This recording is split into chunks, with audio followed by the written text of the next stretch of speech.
je vais me tourner vers vous. Aujourd'hui, ces pays-là doivent, en tout cas selon leur annonce, quitter la CEDEAO au bout d'une année.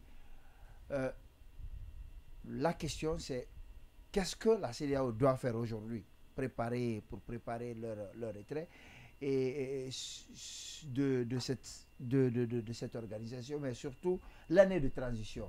Est-ce qu'il y a des étapes, est-ce qu'il y a des choses à faire? Qu'est-ce qu'on doit faire? Oui, monsieur Palais, sur ce point, j'aimerais d'abord préciser une chose. Ces États n'ont pas fait de demande sous l'angle juridique. Parce qu'à ma connaissance, il s'agit de communiquer lu à la télévision.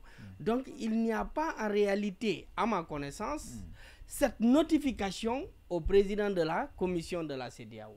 Parce que pour que cela soit pris en considération juridiquement le retrait, parce que jusque-là, ce ne sont que des communiqués. Et selon ce que prévoit le droit, il faut la notification. Et qui parle de notification, c'est une lettre adressée, un courrier adressé qui est reçu matériellement. Voilà.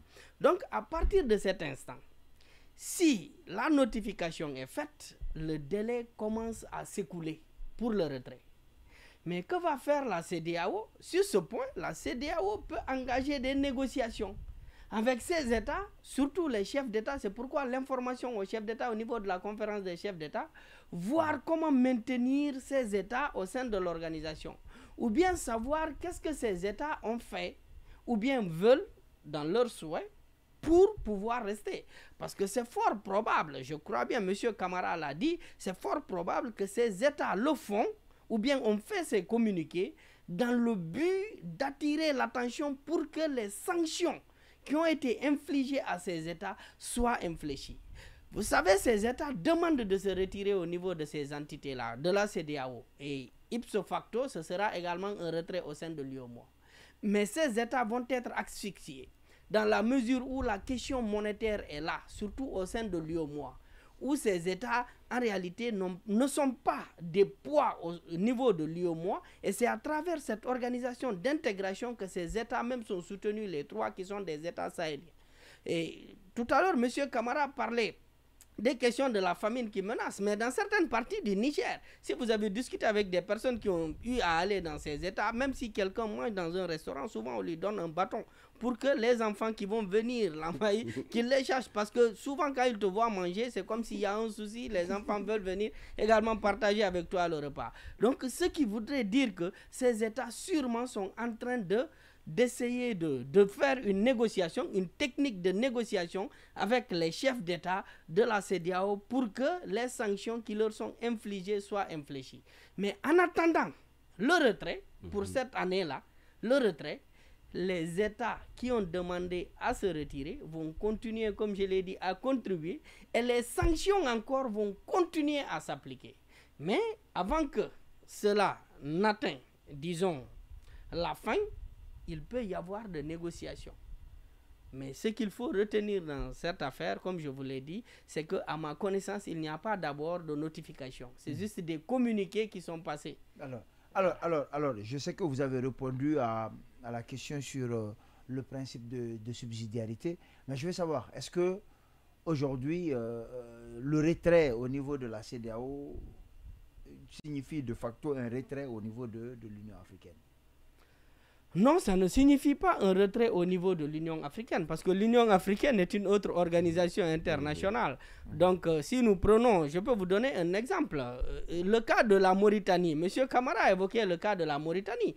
La Mauritanie est un cas d'école dans cette situation de retrait. Alors, on vient de m'envoyer une information, c'est l'autre chroniqueur de cette émission qui me dit que la notification a été faite de façon formelle à la CEDEAO, d'après le capitaine Traoré lors d'une interview avec Alain Foka. D'accord. À partir de cet instant, si la notification elle est faite, ça veut dire qu'on attend maintenant l'écoulement du délai d'une année pour que le retrait soit effectif. Donc, la seule chose que la CEDEAO peut faire, c'est de négocier. De négocier, mais ce n'est pas seulement ça. Les sanctions qui leur ont été infligées ne sont pas suspendues. Les sanctions vont continuer parce que le retrait n'est pas effectif. Mais est-ce qu'il y a des étapes?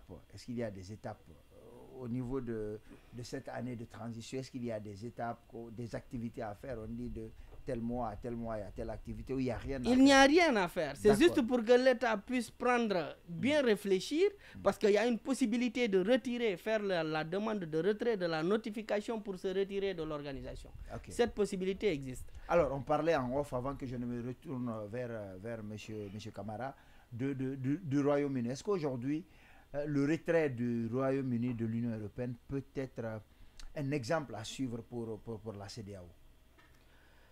Je ne comprends pas sous quel angle vous demandez. Dans ce sens que vous avez vu, l'Union européenne a quitté, la Grande-Bretagne a quitté l'Union européenne, mais vous avez vu toutes les difficultés, une sorte, ce ne sont pas des sanctions, mais des impositions qui ont été faites et qui ont presque fait regretter le peuple anglais, de sorte que s'il y a d'autres pays aujourd'hui qui veulent quitter l'Union européenne, ils vont réfléchir 2, 3, 4 fois. Non, effectivement, je l'ai dit à l'entame. En fait, actuellement, on vit dans un monde globalisé. La globalisation, tout le monde veut vivre dans ces systèmes intégrés. Dans la mesure où vous avez évoqué le cas du principe de subsidiarité. En fait, le principe de subsidiarité, c'est un principe de collaboration qui voudrait dire que lorsque l'État ne parvient pas à assurer son rôle, que l'entité supranationale, comme il a dit, puisse venir en aide. Quand vous intégrez ces systèmes, en fait, vous vous attendez à plus d'aide pour qu'on vous soutienne lorsque vous avez des problèmes. Je me rappelle plus de l'année, mais à un moment donné, au sein de l'Union européenne, la Grèce avait des difficultés.